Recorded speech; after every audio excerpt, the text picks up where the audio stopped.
जय हिंद दोस्तों। सपोज़ कीजिए कि कोई लड़की जो है वो 11 बजे, रात के 11 बजे अपने घर पे कॉल करती है कि मम्मी मैं ठीक हूँ और मैं अभी थोड़ी काम में हूँ तो खाना बाद में खा लूँगी। उसके ठीक 12 घंटे बाद में उसके घर पे कॉल की जाती है और जिसमें बताया जाता है कि आपकी बेटी ने सुसाइड कर लिया है। अब वो पेरेंट्स ये चीज़ मानने के लिए कैसे तैयार होंगे जिन्होंने अपनी बेटी के साथ में अभी 11 बजे, रात के 11 बजे ही बात की है। वो लड़की 36 घंटे की ड्यूटी के बाद में सोने के लिए जाती है और दूसरे दिन उनके पेरेंट्स को कॉल जाता है कि आपकी बेटी ने सुसाइड कर लिया है। अब ये चीज़ हम मान भी कैसे सकते हैं यार। आप एक बार सोच कर तो देखो उस लड़की के पेरेंट्स के ऊपर क्या बीती होगी जिसके पेरेंट्स को कॉल किया गया कि आपकी बेटी ने सुसाइड कर लिया है। वो पेरेंट्स अपने आप को संभालते हैं और कुछ रिलेटिव्स के साथ में हॉस्पिटल पहुंचते हैं। आरजेकर मेडिकल कॉलेज कलकत्ता। वो लोग जैसे तैसे हॉस्पिटल पहुंचते हैं और उनको चेस्ट डिपार्टमेंट के 4th फ्लोर पर बुलाया जाता है। वहाँ पे उनको बैठने के लिए बोला जाता है और करीब 3 घंटे तक उसको उनकी बेटी की डेड बॉडी भी नहीं दिखाई जाती है।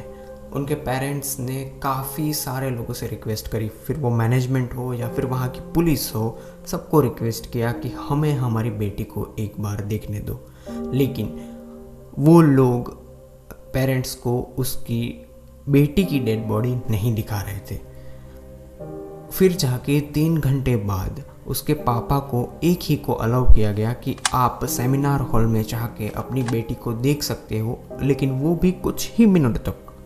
उसके बाद में आपको वापस आना पड़ेगा और आप सिर्फ उसकी एक ही पिक्चर देख सकते हो। उसके पापा ने जब वहाँ पे जाके जो इमेज देखी, जो उन्होंने बताया, जो उन्होंने डिस्क्राइब किया, जो पोस्टमार्टम रिपोर्ट में आया, वो मैं आपको बताऊंगा तो आपके भी रोंगटे खड़े हो जाएंगे। ये वीडियो मैं सुबह 3 बजे बना रहा हूँ।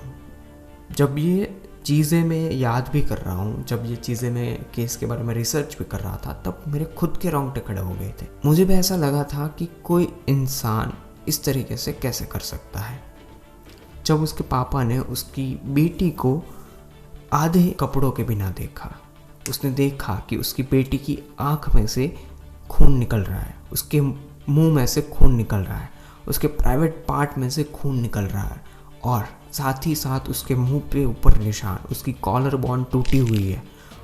उसी के साथ में उसका जो पैर है ना, वो पैर, हमारे पैर ऐसे होते हैं, लेकिन उस दिन डॉक्टर आशा का पैर जो था वो एकदम ही ऐसे था, 90 डिग्री तक मुड़ा हुआ। उनके पापा को श्योर हो गया था कि उसकी बेटी ने सुसाइड नहीं किया है। और जैसे तैसे बाहर आते हैं और फिर डॉक्टर आशा के मम्मी को बताते हैं कि उन्होंने अंदर क्या देखा। रिलेटिव्स को भी बताते हैं कि उन्होंने अंदर क्या देखा। अब थोड़ा पीछे चलते हैं कि ये सेमिनार हॉल में डॉक्टर आशा पहुंची कैसे। रात को 11 बजे उनके मम्मी पापा को कॉल करने के बाद में डॉक्टर आशा जो है वो एज यूजुअल अपनी ड्यूटी पे चली जाती है। हमेशा की तरह हॉस्पिटल के अंदर ट्रैफिक जो है वो बहुत ही ज़्यादा था। इसी वजह से डॉक्टर आशा पिछले 36 घंटों से ऑन ड्यूटी थी। पहला ब्लेम और पहला जो सवाल है वो मेरी कोलकाता गवर्नमेंट से ये है कि 36 घंटे तक एक ही डॉक्टर कैसे ऑन ड्यूटी थी। रात के 2 बजे, मैं आपको क्लैरिफाई कर रहा हूँ, रात के 2 बजे डॉक्टर आशा जो है वो अपने कलीग्स के साथ में खाना खाने के लिए बैठती है, डिनर लेती है। उसी वक्त में वो नीरज चोपड़ा का जो ओलंपिक का मैच था वो भी देख रहे थे। 2 बजे डिनर खत्म करने के बाद में वो लोग जो है वो बाकी के लोग ड्यूटी पे चले जाते हैं और डॉक्टर आशा सेमिनार हॉल की तरफ चली जाती है। सेमिनार हॉल वहाँ जाती है सोने के लिए, क्योंकि 36 घंटे की ड्यूटी के बाद में स्वाभाविक है कोई भी लोग होगा वो मेंटली और फिजिकली थक ही जाएगा। तो वैसे ही डॉक्टर आशा भी थकी हुई थी और वो सोने के लिए जाती है। सुबह दूसरे दिन 6 बजे एक इंटर्न वहाँ पे जाता है सोने के लिए और उसने जो नज़ारा देखा और उसने तुरंत ही मैनेजमेंट को इन्फॉर्म किया कि सेमिनार हॉल में डॉक्टर आशा इस हालत में पड़ी हुई है, जो हालत मैंने आपको पहले डिस्क्राइब। 6 बजे ये सीन हुआ। कॉलेज का स्टाफ सुबह के 7 बजे तक क्या कर रहा था, क्योंकि 7 बजे उन लोगों ने प्रिंसिपल संदीप घोष को कॉल किया।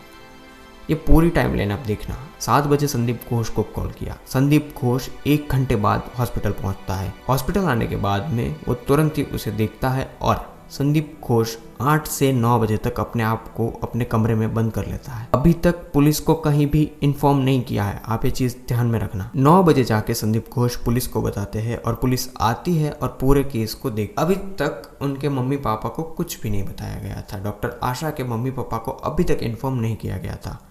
फिर 11 बजे जाके किसी को याद आया कि इनके मम्मी पापा को भी इन्फॉर्म करना होता है, तो किसी ने उनके मम्मी पापा को इन्फॉर्म करने का सोचा। संदीप घोष जो प्रिंसिपल थे वहाँ के, वो कॉल करते हैं उनके मम्मी पापा को और पहले तो बताते हैं कि आपकी बेटी की तबीयत ठीक नहीं है, तो आप एक काम कीजिए, हॉस्पिटल आ जाइए। उनके मम्मी पापा को ये अनयूजुअल लगा क्योंकि रात के 11 बजे उन्होंने डॉक्टर आशा के साथ में उन्होंने कॉल बैक किया कि हमारी बेटी को क्या हुआ। तब क्रॉस क्वेश्चन करने पर संदीप घोष ने यह बताया कि आपकी बेटी ने सुसाइड कर लिया है। वो लोग हॉस्पिटल आते हैं, फिर 3 घंटे तक उसकी डेड बॉडी को नहीं दिखाया जाता है। अब होती है वहाँ के इंटर्न की कहानी शुरू। जब ये सब हुआ ना, तब वहाँ के इंटर्न जो थे उसमें ये सब बातें फैल गई। वहाँ के जो डॉक्टर्स थे, आसपास के हॉस्पिटल्स थे, उनमें ये सारी बातें फैल चुकी थी ऑलरेडी। उन लोगों ने रास्ते पे आगे प्रोटेस्ट करना स्टार्ट कर दिया था। उन लोगों को पता चल गया था कि ये एक सुसाइड नहीं है। उन लोगों ने प्रोटेस्ट करना ऑलरेडी स्टार्ट कर दिया था। अगर उन लोगों ने प्रोटेस्ट करना स्टार्ट नहीं किया होता तो मैं मानता हूँ, 100% श्योर हूँ, इस केस को दबाया जाता और इसे एक सुसाइड बताकर इस पूरे केस को बंद कर दिया जाता। ऑलरेडी वहाँ पे प्रोटेस्ट होने लगे थे। अब कोलकाता पुलिस को जब ये प्रेशर होने लगा कि ये case out of the control होने लगा है, तब उन्होंने दूसरे दिन जाके एक बंदे को अरेस्ट किया, कस्टडी में लिया, और वो भी पुलिस के वो जो होते हैं ना जिसमें पुलिस वाले आराम करते हैं, उसमें से संजय रॉय नाम के एक इंसान को उन लोगों ने गिरफ्तार किया। अब आपको मैं संजय रॉय की पूरी कहानी बताता हूँ। संजय रॉय वो इंसान है जिसने अपनी पूरे के पूरे जीवन काल में 4 शादियाँ की थी। संजय रॉय इतना बड़ा शराबी था कि उसने हर रात शराब पी है। शराब की हालत में, नशे की धुत हालत में उसने हर रोज़ पॉर्न देखा है। आज तक संजय ने रेप किया है, सब कुछ किया है, लेकिन संजय रॉय एक पुलिस का वॉलंटियर था। कोलकाता पुलिस में संजय रॉय वॉलंटियर था और अपनी पहचान एज अ पुलिस ही बताता सबको। जहाँ भी उसे मौका मिलता था सबको वो बताता था कि वो कोलकाता पुलिस में है और कोलकाता पुलिस के केस सॉल्व करता है, लेकिन असल में ऐसा नहीं था। संजय रॉय सिर्फ और सिर्फ एक वॉलंटियर था जो उसे इन्फॉर्मेशन देता था कोलकाता पुलिस को। लेकिन हमें एक सवाल ये भी आता है कि अगर संजय रॉय सिर्फ और सिर्फ पुलिस का वॉलंटियर था तो उसके पास में पैसे कहाँ से आते थे? क्योंकि 10-12 हज़ार में शराब और रेड लाइट एरियाज में जाना, ये सब तो नहीं हो सकता ना। तो संजय रॉय आरजीकर मेडिकल कॉलेज में पेशेंट से पैसे लेकर उनकी जो है वो वहाँ पे एंट्री करवाता था, उसका चेकअप करवाता था। उसकी आरजीकर मेडिकल कॉलेज में इतनी बनती थी कि वो वहाँ पे कमीशन लेता था, पेशेंट के पास से कमीशन लेता था और उनको जल्दी सारवार दिलवाता था। यह सब सुन के मुझे एक बात याद आ रही थी कि क्या कोलकाता पुलिस किसी को वॉलंटियर में लेने से पहले उसका बैकग्राउंड वेरिफिकेशन नहीं करती एक बार भी? अब यहाँ पे मैंने संजय रॉय के फैमिली के बारे में कुछ भी नहीं बताया, लेकिन मैं संजय रॉय का एक आपको बैकग्राउंड बता देता हूँ कि संजय रॉय कैसा था। वो अपनी 4 पत्नी में से 3 पत्नी से डिवोर्स ले चुका था और चौथी पत्नी जो है वो उनकी कैंसर के कारण जो है वो उनकी डेथ हो जाती है। संजय रॉय अपनी पत्नियों को बहुत मारता था। उसके आसपास वालों ने बताया कि एक बार तो उन्होंने अपनी उस पत्नी को भी मारा था जिसने अभी 15 दिन पहले ही एक बेबी को जन्म दिया था। फिर भी संजय रॉय ने उसको बहुत मारा और स्टिचेस होते हैं ना, उस स्टिचेस में से भी लोई निकलने लगा। उसके बाद भी संजय रॉय ने उनको हॉस्पिटल में दाखिल नहीं किया है। उनके आसपास वालों लोगों ने उसे हॉस्पिटल ले जाया गया है। इस केस के ऊपर पुलिस कंप्लेंट भी हुई थी, लेकिन पुलिस ने भी इस केस में कुछ भी ध्यान नहीं दिया। अब आते हैं कि संजय रॉय वहां तक पहुंचा कैसे और पुलिस की नज़र में संजय रॉय कैसे आया। संजय रॉय रात के 1 बजे आरजीकर मेडिकल कॉलेज के अंदर आता है। उसके बाद में पेशेंट के साथ में आए हुए रिश्तेदारों के साथ में बैठ के वो वहाँ पे ही आरजीकर मेडिकल कॉलेज के पीछे ही शराब पीते हैं। फिर उस रिश्तेदार को वो रैपिडो या फिर ऊबर से घर भेज देता है। उसके बाद में संजय रॉय रात के 4 बजे जो है वो सेमिनार हॉल की तरफ जाता है और 4:33 पे वो सेमिनार हॉल से बाहर आता हुआ दिखता है। ये सारी चीज़ें जो है वो कैमरे में कैद हुई है। और ये सेमिनार हॉल के बाहर में कैमरा नहीं था, वहाँ पे 4th फ्लोर पे ऊपर जो कैमरा था उसमें ये देखा गया है। अभी तक कोलकाता पुलिस ने इसके सीसीटीवी फुटेज जो है वो पब्लिक के लिए अवेलेबल नहीं की है, तो कहीं से भी हम देख नहीं पा रहे हैं। हम जो पुलिस बोल रहे हैं उसी को सच मानते हैं। जब संजय रॉय जा रहा था तब उसके गले में एक नेक बैंड था, लेकिन जब वो बाहर आया तब उसके गले में वो नेक बैंड नहीं था। पुलिस ने जब ये सीसीटीवी फुटेज को देखा कि संजय रॉय अंदर गया, संजय रॉय बाहर आया, उसी में से किसी एक पुलिस वाला का ध्यान गया कि उसके गले में जो नेक बैंड था वो बाहर आते वक्त नहीं था। संजय रॉय नशे की हालत में इतना धुत था कि उसने क्या किया है उसे ये भी नहीं पता था। वो जाकर पुलिस बैरिकेड में जाके सो जाता है वापस से, और जब सुबह उठता है तब उसे रियलाइज होता है कि उसने क्या किया। तो वो अपने पूरे कपड़े साफ करने लगता है, लेकिन उसके जूतों पे खून के निशान रह जाते हैं। संजय रॉय को अरेस्ट करने के बाद में उस नेक बैंड को उसके मोबाइल के साथ में पैर करने की कोशिश करते हैं, तो तुरंत ही वो पैर हो जाता है। वहाँ से ये कन्फर्म हो गया था कि उस दिन संजय रॉय जो है वो उस सेमिनार हॉल में गया था। लेकिन डॉक्टर आशा के बॉडीज़ पे बहुत ही ज़्यादा इंजरीज थी।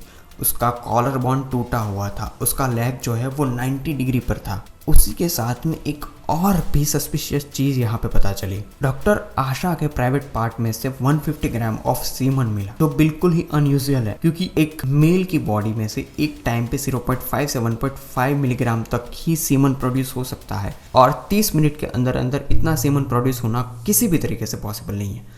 तो ये मान सकते हैं कि यहाँ पे एक से ज़्यादा इंसान इन्वॉल्व है। संदीप घोष की तरफ, संदीप घोष जो कॉलेज का प्रिंसिपल था वो एकदम ही करप्ट इंसान था। संदीप घोष कॉलेज के हर काम और हॉस्पिटल के हर काम में से कमीशन लेता था, फिर चाहे वो चीप मेडिसिन हो, या फिर कॉलेज का कोई टेंडर हो, या फिर हॉस्टल में रूम अलोकेट हो, या फिर डॉक्टर का फेक इंटर्न या फिर फेक सर्टिफिकेट बनवाना हो। हर चीज़ में संदीप घोष जो है वो कमीशन लेता। शायद संदीप घोष की इस कहानी के बारे में डॉक्टर आशा को पता लग गया था, इसीलिए संदीप घोष ने ये पूरे का पूरा स्कैम करवाया है। अब आपको चीज़ें धीरे धीरे क्लियर होना स्टार्ट हुई होगी, आप डॉट को कनेक्ट कर पा रहे होंगे। जहाँ पे ये सब चीज़ें चल रही थी वहाँ पे पैरेलली स्टूडेंट, इंटर्न्स और डॉक्टर्स जो है वो प्रोटेस्ट भी कर रहे थे। प्रोटेस्ट इतना आगे बढ़ चुका था कि सिर्फ 5 दिनों के अंदर अंदर कोलकाता पुलिस ने ये पूरा केस जो है वो सीबीआई को सौंप दिया था। अब लोगों को नहीं पता था कि सीबीआई को केस सौंपने से केस सॉल्व होने की बजाय और ही ज़्यादा फंसता जाएगा।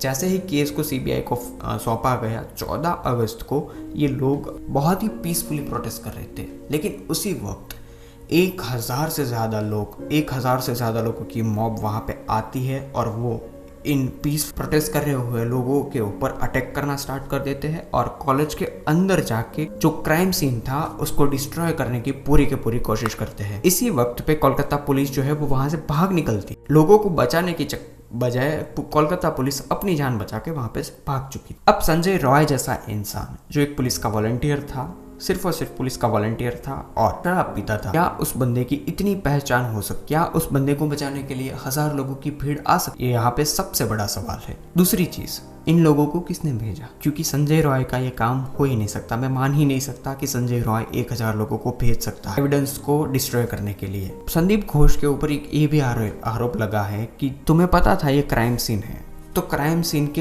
एकदम ही बगल में रिनोवेशन का काम कैसे स्टार्ट हो गया? यहाँ पे ये सबसे बड़ा एक और सवाल है। इन सब चीज़ों के बाद में केस बहुत ही ज़्यादा फंसता जा रहा था। पुलिस ने संजय रॉय को पहले जब पूछा तब उसने कुछ एक्सेप्ट नहीं किया था, लेकिन पुलिस ने थोड़ा सा फोर्स करने के बाद में संजय रॉय ने सब कुछ एक्सेप्ट कर लिया था। इस पूरे केस में संदीप घोष जो वहाँ के प्रिंसिपल थे उसके ऊपर अभी तक कोई एक्शन नहीं लिया गया था।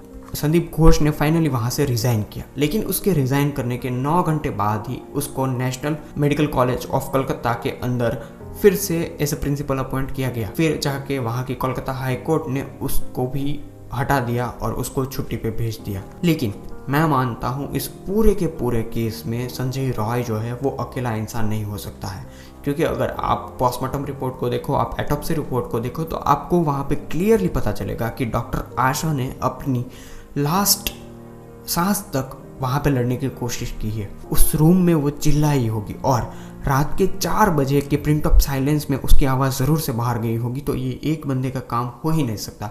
और जो बंदा नशे की हालत में धुत था वो बंदा डॉक्टर आशा को कंट्रोल ही नहीं कर पाएगा, क्योंकि जो बंदा अपनी जान गंवा रहा है वो ज़रूर से मेहनत करेगा।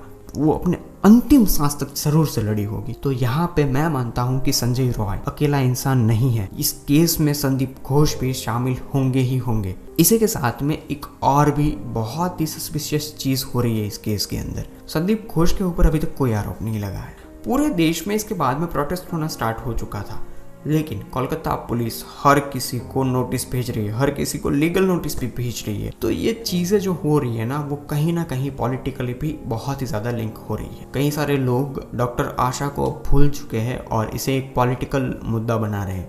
कई सारे लोग इससे फेक व्यूज़ भी लेने की बहुत ज़्यादा कोशिश कर रहे हैं।